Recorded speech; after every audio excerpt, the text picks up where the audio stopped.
और नफरती गैंग के Chintu, IT cell के ये दो कौड़ी के नौकर, दो कौड़ी के गुलाम, 2-2 रुपए में ट्वीट करने वाले लोग शायद ये भूल गए कि जो इनके आका हैं वो भी तो मुसलमानों को गले लगाते हैं, तब ये कितने ट्वीट करते हैं। मतलब देश का मुसलमान अगर है तो वो दुश्मन, और बाहर से आया हुआ मुसलमान है तो प्रधानमंत्री उसको गले लगाएंगे। एक देश के एक शहीद की बीवी अगर वो ये बात कहती है कि मुसलमानों के प्रति शांति बनाए रखें, तो फिर ये दोगली नीति आखिर क्यों? ये दोगली नीति इसीलिए है क्योंकि इनको हर तरीके से दंगा फैलाना है।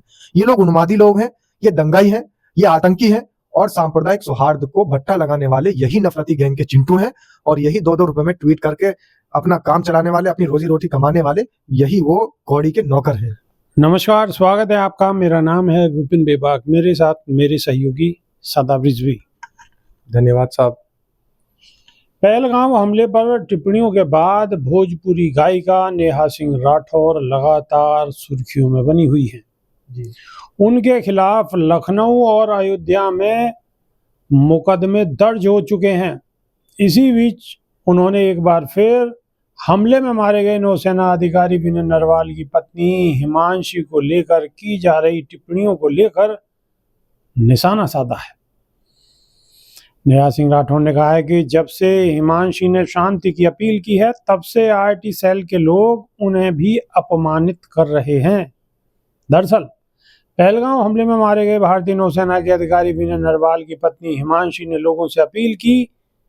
उन्होंने कहा कि हम नहीं चाहते कि लोग मुसलमान या कश्मीरियों के खिलाफ जाएं, हम शांति चाहते हैं, लेकिन हमें न्याय मिलना चाहिए, हम न्याय चाहते हैं।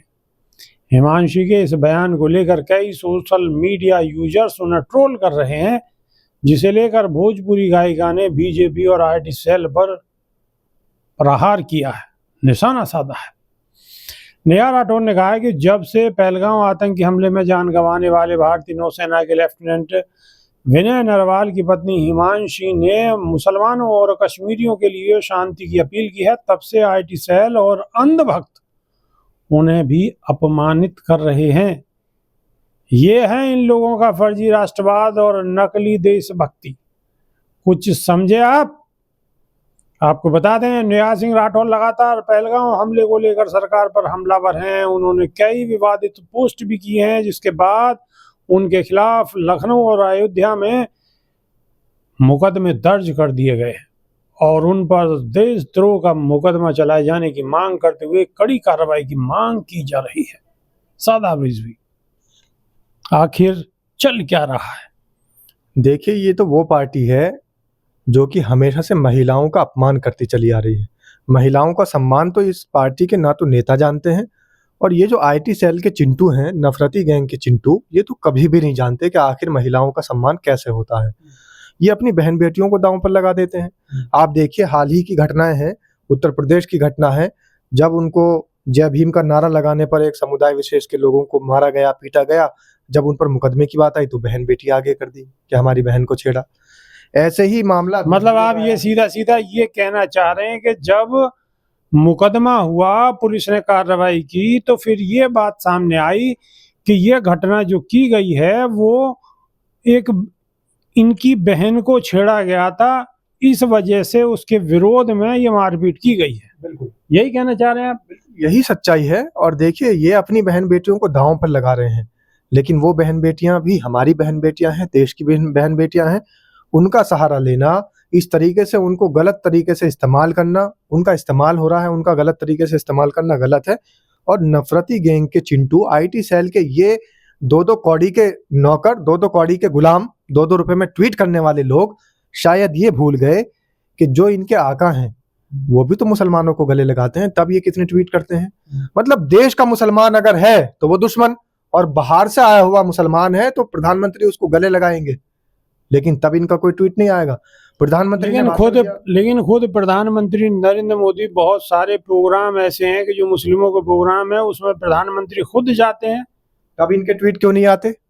तब भी तो इनके ट्वीट आने चाहिए। अगर द्वेष भावना मुसलमानों से इनके लिए है इनके अंदर, तो अगर वो एक हिमांशी नरवाल जिसने अपना पति खो दिया, इस देश के एक शहीद की बीवी, लेफ्टिनेंट की बीवी, एक देश के एक शहीद की बीवी, अगर वो ये बात कहती है कि मुसलमानों के प्रति शांति बनाए रखें, तो फिर ये दोगली नीति आखिर क्यों?